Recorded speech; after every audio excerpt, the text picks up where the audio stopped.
네, 귀하고 은혜로운 찬양 감사합니다. 할렐루야. 하나님의 큰 은혜가 함께 하시기를 주님의 이름으로 축원합니다.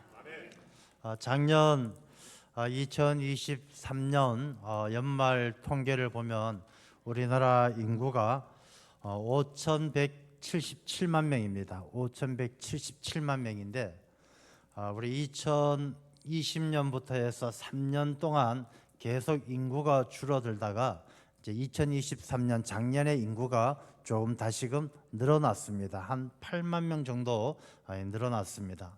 3년 동안 우리나라 인구 변동을 살펴보니까 내국인은 10만 명 정도 줄었습니다. 한국 사람은 10만 명 정도 줄어들었고, 외국 사람들이 이민 오신 분들이, 외국인들이 한 18만 명 늘었습니다. 그러니까 늘어난 이유가 외국인들, 이민이 많아졌기 때문이죠. 며칠 전에 뉴스를 보니까 우리나라 이 외국에서는 이민 증가율이 세계에서 2등을 했습니다. 세계에서 두 번째로 외국에서 이렇게 이민 온 사람들이 많은 나라가 되어진 것입니다. 작년 한 해 동안에 우리나라에 이민 온 사람들이 몇 명이냐 하면 8만 1,700명입니다. 관광객이 아니라 우리나라에 와서 살고자 하는 사람들이 8만 1,700명이 늘어났습니다. 굉장히 많은 인원이 늘어난 것이죠. 이 외국 사람들이 왜 우리나라에 이렇게 이민을 많이 오겠습니까? 우리나라만큼 좋은 나라가 없기 때문이죠.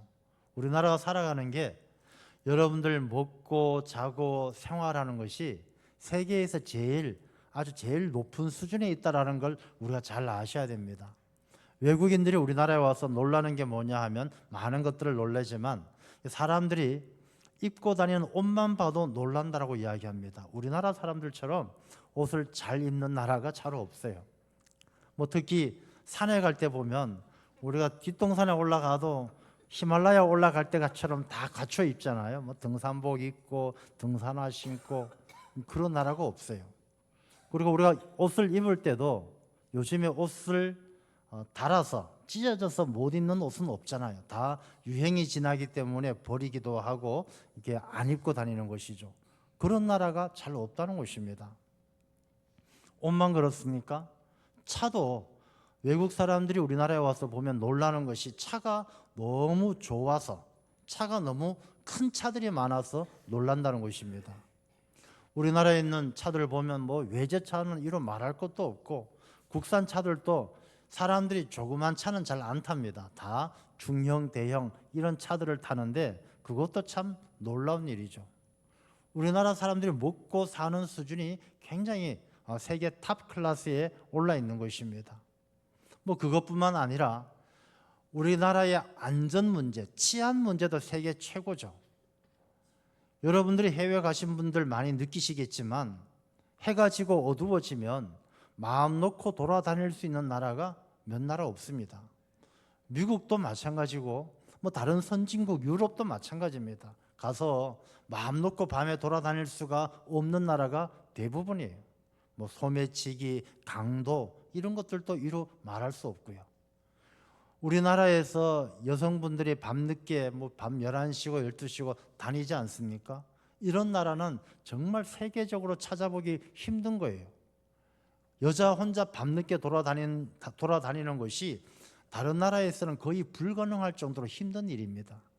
이런 것을 생각해 보면 대한민국이 얼마나 살기 좋은 나라고 잘 사는 나라인지 이 세계 사람들은 그걸 알기 시작했고, 그걸 아는 사람들이 우리나라에 이민을 오면서 이민 온 외국인들 수가 많이 늘어나고 있는 것입니다. 자, 그렇다면 우리나라가 이렇게 잘 살고 외국인들이 와서 살고 싶은 나라가 된 그 이유가 무엇이겠습니까?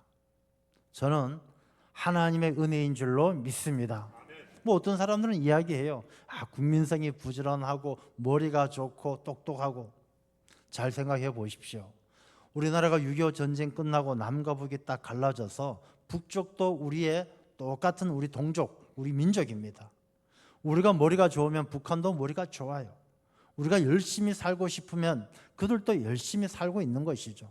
남과 북이 똑같은 민족이고 똑같은 성품을 가진 그런 같은 동일한 민족임에도 불구하고 지금 6.25 전쟁 이후에 지금 70 몇 년의 세월이 지난 지금 우리나라는 세계에서 제일 잘 사는 나라 가운데 하나가 되어졌고 북한은 제일 못 사는 나라 가운데 하나가 되어졌습니다. 민족성에 달려 있는 것이 아니고 열심히 살고자 하는 부지런한 근면성에 달려 있는 것이 아니라 우리 대한민국은 하나님을 잘 섬겨 은혜 받았고 북쪽은 공산주의가 들어오면서 하나님을 잃어버린, 하나님을 떠나보내고 하나님을 배척한 그런 민족이 되어져 버렸기 때문에 똑같은 민족, 똑같은 사람들이지만 한 나라는 축복받고 한 나라는 가장 비참한 삶을 살고 있는 것입니다. 오늘날의 대한민국은 전적으로 하나님의 은혜인 줄로 믿습니다. 영적으로 부흥해야 우리의 삶 가운데 하나님의 은혜가 임하게 되어지는 것이고 하나님의 큰 복이 우리의 삶 가운데 주어지는 것입니다. 예전에는 1900년 초반에 이 우리나라에 기독교가 처음 들어왔을 때는 이 남한 지역보단 북한 지역이 훨씬 더 잘 살았어요. 그리고 북한의 평양도 동방의 예루살렘이라고 그랬습니다. 저 이스라엘 땅의 예루살렘을 이 동방 아시아에 옮겨 놓은 것처럼 평양에는 그야말로 많은 사람들이 예수님을 영접하고 신앙생활을 했어요. 그래서 1907년도 평양 대부흥운동 다 여러분들 들어서 알고 계시잖아요.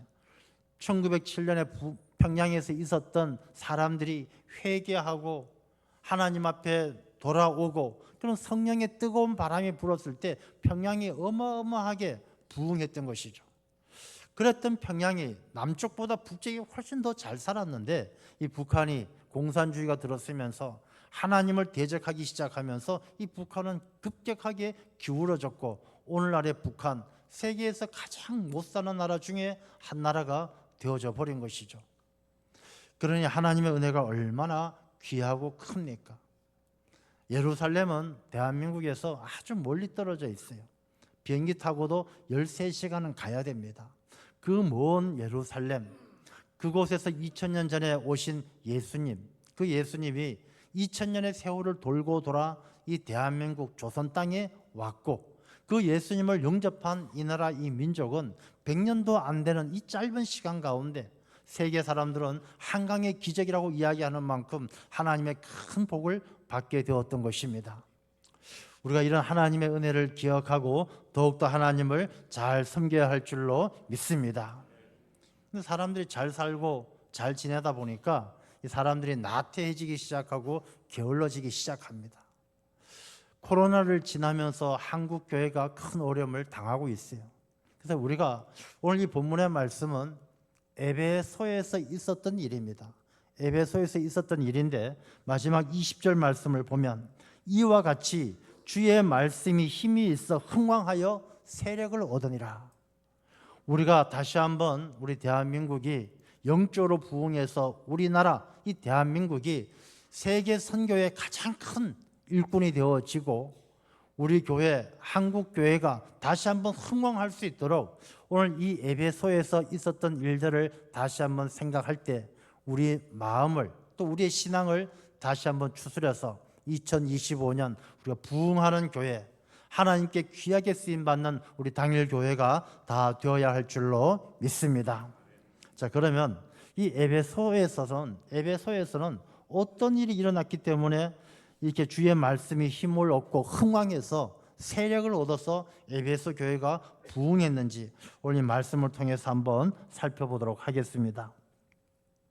먼저 19장 1절에 나오는 말씀을 보면 바울이 윗지방으로 다녀 에베소에 와서 어떤 제자들을 만났다 이렇게 시작합니다.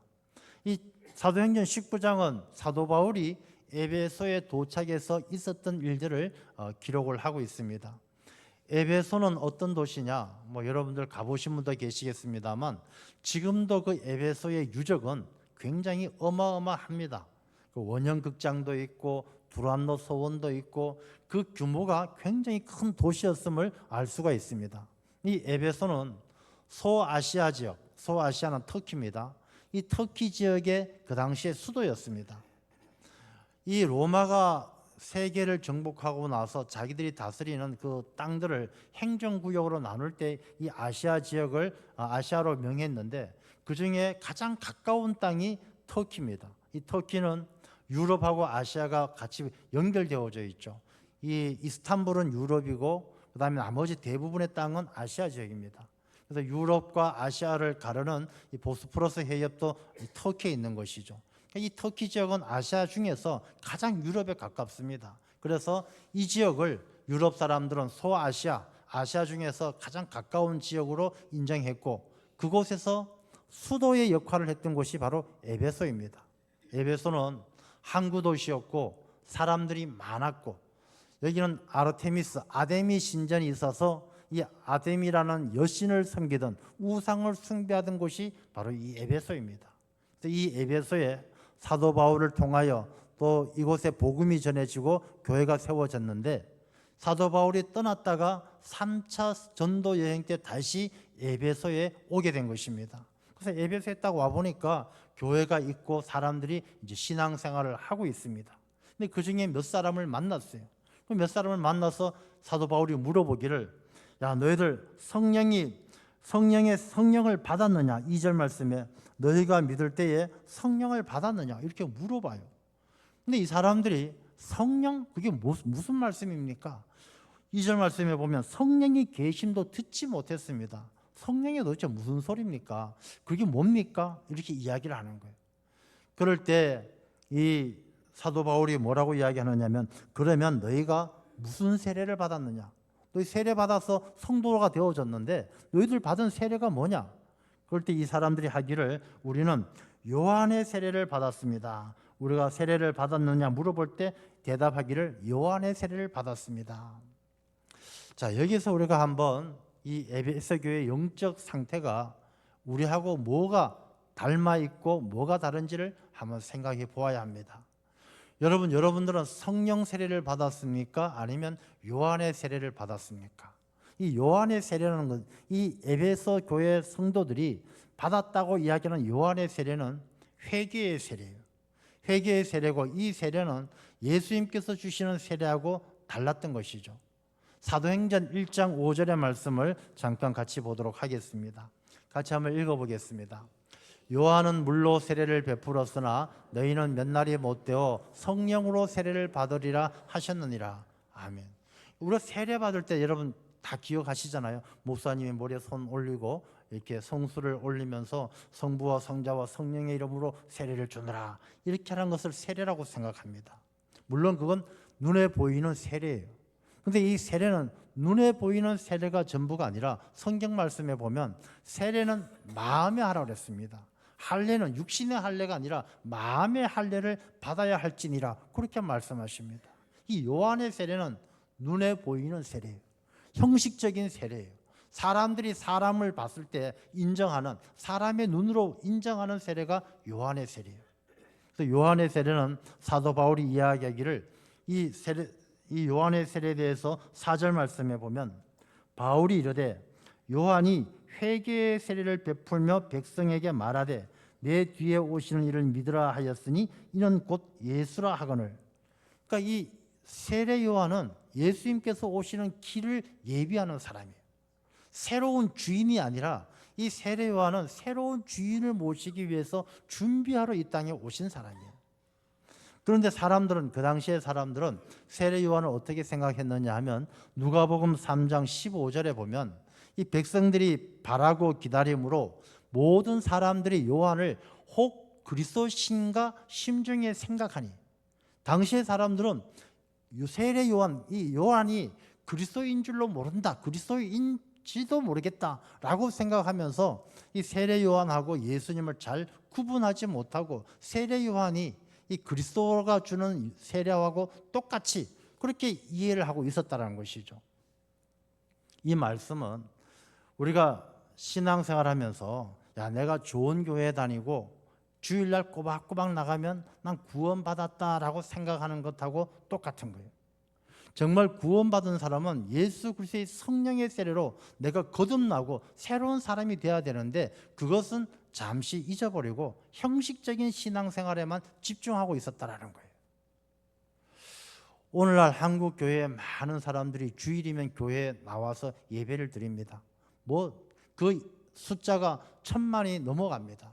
근데 정말 이 1,000만 명이 넘는 수많은 기독교인들이 이 세상 가운데 성령의 세례를 받은 것처럼, 예수님이 그 마음속에 주인 되어진 것처럼 거듭남의 삶을 살아간다면 이 대한민국이 영적으로 얼마나 부흥하고 하나님 보시기에 얼마나 귀한 나라가 되겠습니까?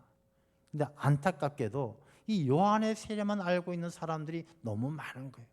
내가 교회 나오고 주일 지키고 교회 가서 시키는 일 좀 하고 봉사하고 헌금하고 그렇게 눈에 보이는 신앙생활로 그걸 신앙생활 잘한다라고 오해하는 사람들이 너무 많다는 것입니다.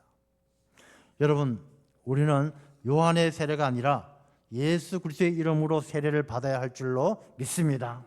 오늘 말씀 가운데 5절 말씀에 보면 그들이 듣고 주 예수의 이름으로 세례를 받으니, 예수님의 이름으로 세례를 받아서 성령의 세례를 받으면 그들의 삶이 달라져요. 어떻게 달라지느냐? 6절에 보면 바울이 그들에게 안수하며 성령이 그들에게 임하심으로 방언도 하고 예언도 하니 모두 12사람쯤 되니라. 우리가 예수 그리스도의 이름으로 변화되어지면 예수 그리스도의 성령과 이 불과 성령의 세례를 받게 되어지면 우리가 방언도 하고 예언도 하고 하나님의 은사가, 하나님의 능력이 우리 가운데 임한다는 것입니다. 우리가 살아가면서 교회 다니는데 나는 왜 방언도 안 되고 예언도 안 되고 나는 왜 은사가 없느냐? 물론 방언한다고 해서 그 사람이 신앙생활 잘하는 것은 아니에요.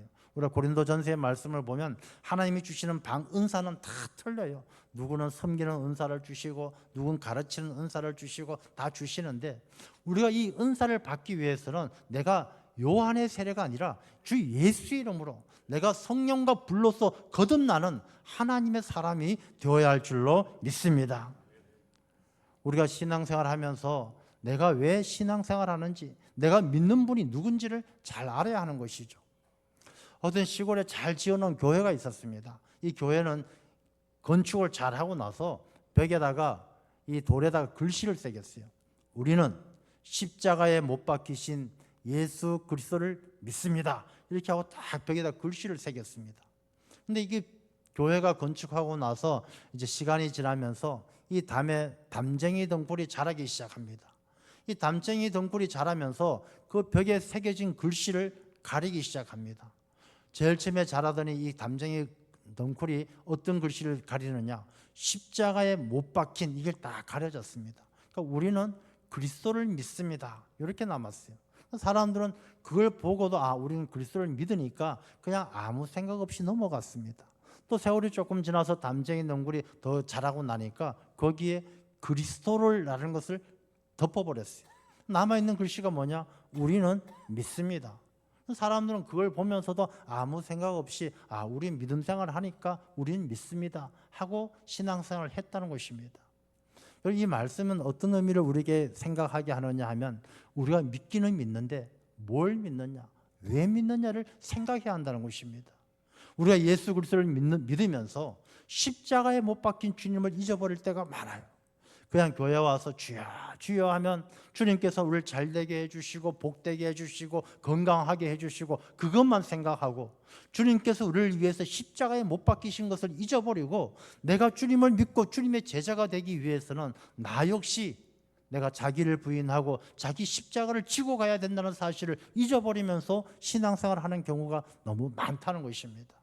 그래서 교회 오면 신앙생활하면 내가 다른 사람으로부터 섬김받고 대접받고 사랑받고 귀하게 여김받고 그것만 생각하고 그렇게 대접해주고 섬겨주면 이 교회 좋은 교회다. 자기를 알아주지 않으면 이 교회는 사랑이 없다, 이 교회는 정이 없다, 이렇게 생각하는 것이죠. 내가 먼저 십자가를 진 주님처럼 먼저 섬기고 자기를 부인하고 자기 십자가를 질 수 있는 그런 성도가 되어야 할 줄로 믿습니다. 그런 마음은 어디에서 오느냐? 주 예수의 이름으로 내가 성령과 불로 거듭나야 돼요. 내 안에 내가 거듭나야 돼요. 세례, 요한의 세례를 받아서 되는 것이 아니라, 여러분, 요한의 세례는 회개의 세례예요. 이렇게 이해할 수 있는 것입니다. 우리가 작은 집에 이사를 하려면 이 집을 먼저 청소를 해야 됩니다. 청소를 해야 주인이 들어오는 것이죠. 이 요한의 세례는 마음을 청소하는 거예요. 내가 주님을 영접하기 위해서 청소해서 주님을 영접했다라면 이제 그 주인 되시는 예수 그리스도가 내 삶을 주장할 수 있도록 예수 그리스도의 이름으로 성령과 불러서 내 삶이 거듭나야 그 삶을 통해서 하나님은 놀라운 일들을 이루어 가시게 될 줄로 믿습니다. 자, 그 다음에 이 에베소에서는 어떤 일이 일어나느냐? 8절 말씀에 보면 바울이 회당에 들어가 석 달 동안 담대히 하나님 나라에 관하여 강론하며 권면하되. 자, 성령의 세례를 받은 사람들이 생겼습니다. 두 번째는 이 에베소에서 하나님의 말씀이 전해지기 시작하는 거예요. 사도 바울을 통해서 하나님의 말씀이 강론되어지면서 복음의 씨앗이 뿌려지기 시작합니다. 여러분, 복음의 씨앗이 뿌려진다는 것은 여러분, 우리가 풍성한 열매를 거두기 위해서는 누군가가 씨앗을 뿌리지 않으면 열매를 거둘 수가 없어요. 많은 사람들은 열매에 대해서는 굉장히 관심이 많아요. 근데 심는, 뿌리는 씨앗에 대해서는 열심을 내지 않는 사람들이 많다는 것입니다. 우리가 교회가 부흥하기를 원합니다. 주여 우리 교회가 부흥하게 해주시고 지역사회에 등불과 같이 쓰임받게 해주십시오 라고 이야기하면서 기도합니다. 근데 우리 교회가 이 지역사회 등불이 되기 위해서는 누군가가 우리 교회에 이 기름이 되고 자기의 수고와 눈물과 땀 가운데 불을 밝혀야 교회가 지역사회 등불이 되지. 자기는 땀도 흘리지 않고 수고도 하지 않고 눈물도 흘리지 않으면서 그냥 입으로만 주여 우리 교회가 지역사회 등대가 되게 해주십시오. 안 된다는 것입니다. 우리 가족들, 형제들, 이웃들 예수 그리스도를 영접하고 하나님의 백성 되게 해 주시옵소서 기도를 하면서 정작 그들을 위해선 뿌리는 씨앗이 뭐가 있습니까? 형제들에게 어려울 때 내가 어려운 형제들에게 내가 가진 것을 떼어서 나눠줘 본 적 있습니까? 그들에게 내가 눈물로 기도하면서 그들에게 내가 복음의 씨앗을 뿌리는 것처럼 그들에게 사랑의 씨앗을 뿌리고 섬김의 씨앗을 뿌려본 적이 있습니까? 우리 형제들, 이웃들 예수 믿고 구원받았으면 좋겠다. 그럼 그들을 위해서 정말로 그들에게 따뜻한 밥 한 끼 대접하고 좋은 일, 섬기는 일 해보셨습니까? 우리가 씨앗을 뿌리지 않으면 풍성한 결실을 얻을 수는 없는 것이죠. 우리가 뿌려놓은 씨앗은 누군가가 이 뿌려놓은 씨앗은 때가 되면 세월이 바뀌고 온도가 올라가고 따뜻한 날이 오면 싹이 나는 것처럼 언젠가는 싹이 피는 것입니다. 이 에베소에는 사도 바울을 통해서 복음의 씨앗이 뿌려지기 시작합니다. 그런데 9절 말씀에 보면 어떤 사람들은 마음이 굳어 순종하지 않고 무리 앞에서 이 도를 비방하거늘. 사도 바울이 어떤 사람입니까? 위대한 신학자예요. 여러분, 성경 말씀에 나와 있는 수많은 서신서가 여기 로마서든 갈라디아서든 다 사도 바울의 서신 아닙니까? 이 사도 바울이 하나님께서 능력 주셨을 때 이 사도 바울이 얼마나 위대한 신학적 교리를 기록하고 있습니까? 사도 바울이 설교하는 것은요, 그야말로 심오한 하나님의 말씀을 심오하게 풀어서 말씀하는 거예요. 사도 바울이 그들에게 막 말씀을 강론하는데 그 오묘하고 그 심오한 말씀을 사람들이 마음이 굳어서 듣지도 않고 순종도 안 하고 오히려 비방했다는 것입니다. 말씀의 능력이 없어서 아니라 이 말씀은 씨앗은 받는 사람의 마음에 달려 있어요. 우리가 복음서 비유의 말씀에도 똑같은 씨를 뿌려도 좋은 밭에만 결실을 얻고 가시덤불이나 돌밭이나 길가에는 자라지 않고 열매를 맺을 수가 없다는 것입니다. 사도 바울 같은 그런 위대한 신학자가 말씀을 강론해도 사람들 듣지 않는 거예요. 예수님께서 말씀을 전해도 그 시대 유대인들이 예수님의 말씀도 안 들었어요. 예수님이 능력이 없어서 그렇습니까? 예수님의 말씀이 재미가 없어서 그렇습니까? 예수님은 비유가 아니면 말씀을 전하지 않으셨다고 그랬어요. 어떻게든 알아듣게 하고 어떻게든 재미있게 말씀하셔도 사람들이 마음이 닫혀 있어서 말씀을 듣지 않았어요. 결국 예수님은 십자가에 못 박히셨고 이 사도 바울은 수도 없이 죽을 고비를 넘기게 되는 것이죠. 근데 사도 바울은 포기하지 않고 어떻게 했느냐? 9절 말씀 뒤에 보면 바울이 그들을 떠나서 제자들을 따로 세우고 두란노 서원에서 날마다 강론하니라. 2해 동안 이같이 하니. 이 사도 바울은 포기하지 않고 끝까지 두란노 서원에서 2년 동안 하나님의 말씀을 강론하기 시작하는 거예요. 여러분, 우리가 말씀을 읽는 일, 말씀을 사모하는 일은요, 잠깐 동안에 되는 것이 아니에요. 여러분, 우리가 연말에 연말 보통 제가 한 3개월 남겨두고 성경 일독하자고 이야기합니다. 제 마음은 연초부터 1년 내내 말씀하고 싶지만 1년 내내 또 그렇게 말씀하시면 그냥 타성에 젖어져서 그냥 잊어버리고 원래 그러신가 보다 하고 넘어갈까 봐 적어도 우리가 연말만큼은 한 3개월만큼은 집중적으로 말씀을 읽으면서 한 해를 마무리하자라고 제가 권면을 드리는 것입니다. 매년마다 그렇게 해왔는데 우리가 이 말씀을요 그렇게 가볍게 생각해서는 안 돼요. 이 사도 바울은 2년 동안 그 말씀을 강론하고 가르치고 할 때 그들이 그 말씀을 듣고 그들이 이제 변화되기 시작되어지는 거예요.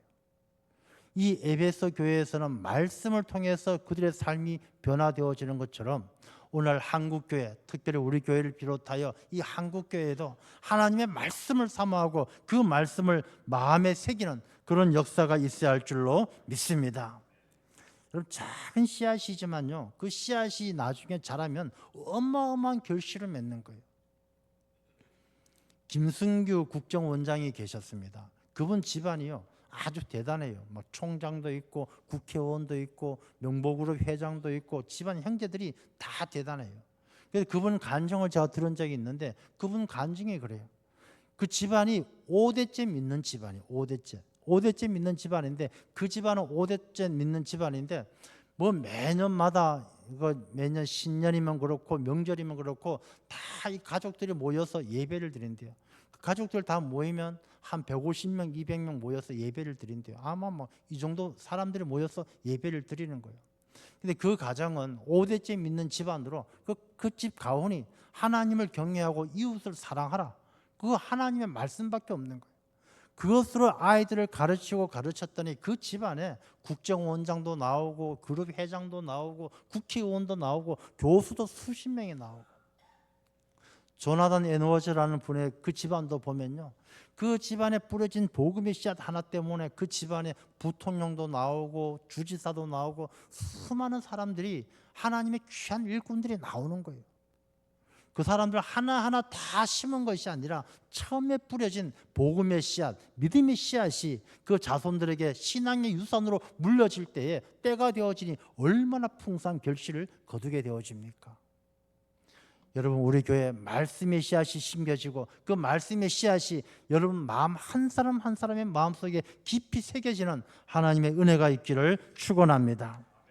그 다음에 세 번째 어떤 일이 일어났느냐? 말씀 가운데 보면 11절 말씀입니다. 하나님이 바울의 손으로 놀라운 능력을 행하게 하시니 하나님께서 바울의 손을 통해서 놀라운 일을 행하게 하시는 거예요. 여러분, 하나님은 하나님의 일꾼을 통해서 일하셔요. 우리가 오늘 또 안수집사 총회도 있고 총회가 있는데 하면 일꾼들이 세워지는데 그 세워지는 일꾼들이 왜 세워지느냐? 하나님께서 그 사람들을 통해서 일하시기 위해서 하나님께서 일꾼들을 세우시는 거예요. 우리가 신앙생활하면서 뭐 구역장이다, 찬양대다, 예배위원이다 좀 이렇게 부탁할 때 좀 못합니다. 아니란 것입니다. 하나님은 하나님께서 세우신 일꾼들을 통해서 일하시고 순종하는 자를 통해서 하나님은 일하셔요. 여기에 오늘 읽은 본문의 말씀 가운데 유대의 한 제사장 스게와의 7 아들도 이 사도 바울을 흉내내 가지고 자기들도 어떻게 한번 사람 병 고치고 사람들한테 인정받으려고 해봤지만 오히려 악귀가 마귀가 귀신이 야 나는 예수도 알고 바울도 알지만 넌 도대체 뭐냐 하면서 악귀가 오히려 이들을 정복했다는 것이죠. 이들을 짓눌렀다는 것입니다. 하나님을 믿는 믿음이 없으면 우리가 영적 전쟁 가운데 승리할 수가 없는 것이죠. 예전에 어떤 목사님이 하신 이야기 가운데 그분의 간증 가운데 이런 얘기가 있었습니다. 이분이 젊었을 때 아주 시골 산골에서 목회를 하셨대요. 교인이 한 10명도 안 됩니다. 근데 그해 여름에 폭풍이 몰아쳐서 이 산골 마을에 막 길이 다 끊어졌어요. 다리가 끊어지고 길이 끊어졌는데 그때의 그 교회 한 집사님이 여집사님이 굉장히 배가 아파서 막 떼굴떼굴 구른 거예요. 그래서 목사님이 그 얘기를 듣고 쫓아가 보니까 딱 증세가 맹장이에요, 맹장. 근데 이 맹장을 빨리 치료하지 않으면 아주 크게 덧나잖아요. 그래서 맹장을 치료하기 위해서 막 전화도 하고 병원에 전화를 했지만 이미 길이 끊겨서 더 이상 올 수가 없는 거예요. 차들이 올 수가 없는 거예요. 그래서 안절부절을 하는데 그때 그 집사님이 목사님 손을 딱 잡더니 목사님 뭘 걱정하세요? 목사님이 기도해 주시면 되지요 하고 이야기를 하더란 것입니다. 그때 목사님이 아차 싶어서 야 내가 기도도 안 하고 이랬구나 싶어서 그 여집사님을 붙들고 기도했어요. 기도하고 나서 한 몇 시간 지나니까 그 복통이 가라앉고 다시 건강을 회복했다는 것입니다. 그때 이 목사님께서 뭘 느끼셨나 하면 야 내가 참 목사였다는 게 부끄럽다. 저 집사님은 목사님 기도해 주시면 나을 거라고 생각하는데 나는 병원부터 찾았으니 참 부끄럽다. 그렇게 생각하면서 또 한번 깨닫는 것이 나같이 믿음 없는 사람도 나같이 믿음 없는 사람도 하나님께서 사용하시는구나. 그렇게 깨달았다는 것입니다. 여러분 내가 부족하고 믿음이 없더라도 하나님께서 사용하실 땐 쓰임받게 되어지는 거예요. 여러분 예수님께서 병자들을 고치실 때 하는 말씀이 있어요. 무슨 말씀을 하시느냐면 내 믿음대로 될지어다 그렇게 말씀하셔요. 예수님께서 믿음이 없는 사람입니까? 예수님은 하나님의 아들이에요. 예수님의 믿음은 어마어마하고 능력은 어마어마해요. 근데 예수님의 믿음이 있고 예수님의 능력이 있다고 주변의 모든 사람들이 다 병고침을 받는 게 아니란 것입니다. 어떤 사람이 병고침을 받느냐? 나을 줄로 믿는 사람이 병고침을 받는다는 것입니다. 신앙생활 하더라도 좋은 교회 다닌다고 다 신앙 좋은 게 아니에요. 목사님 훌륭하다고 그 교회 성도들이 다 훌륭한 게 아니에요. 목사님이 신앙이 별로 안 좋다고 그 교회 사람들 신앙이 안 좋은 게 아니에요.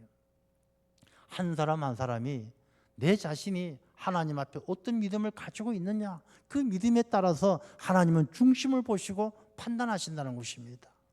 하나님은 사도 바울의 중심을 보시고 하나님의 능력이 나타나서 수많은 병자들을 고치셨어요.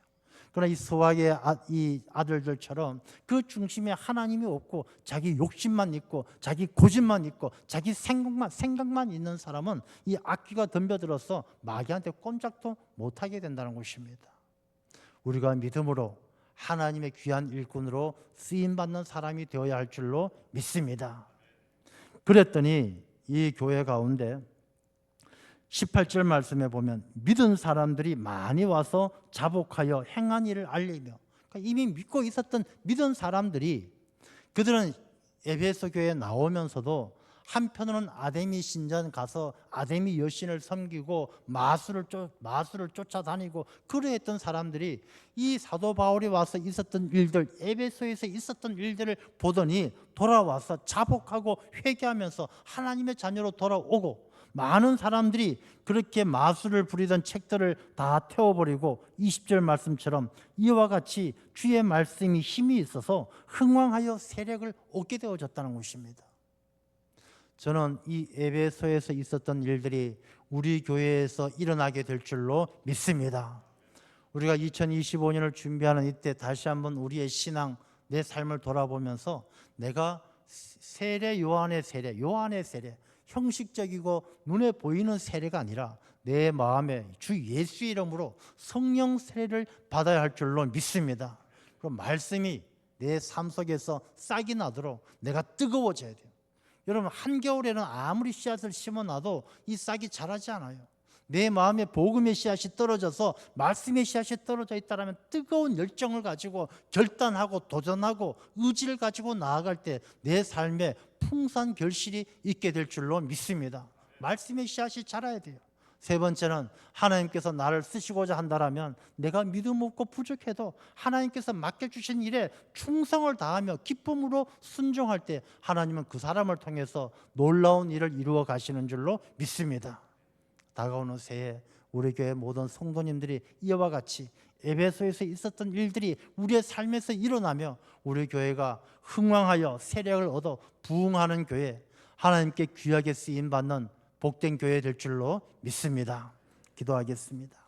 아버지 하나님, 한 해가 저물어가는 이때에 에베소에서 있었던 일들을 통하여 우리의 삶을 돌아봅니다. 아버지 하나님, 한국 교회가, 우리 교회가 에베소에서 있었던 일들이 일어나서 우리가 요한의 세례가 아니라 주 예수 이름으로 성령 세례 받게 하여 주옵시고, 우리의 마음에 떨어진 복음의 씨앗들이 자라나 풍성한 결실을 얻게 하여 주옵시고, 하나님의 뜻에 순종함으로 하나님의 놀라운 능력이 나타나서 우리 한국교회가, 우리 교회가 참으로 주의 말씀에 힘이 있어서 흥왕하여 부흥하는 교회가 되게 하여 주셔서 세계 선교에 귀하게 쓰임받게 하시고 지역사회에 크게 쓰임받는 아름다운 신앙 공동체가 다 되게 하여 주옵소서. 예수님 이름으로 기도드리옵나이다. 아멘.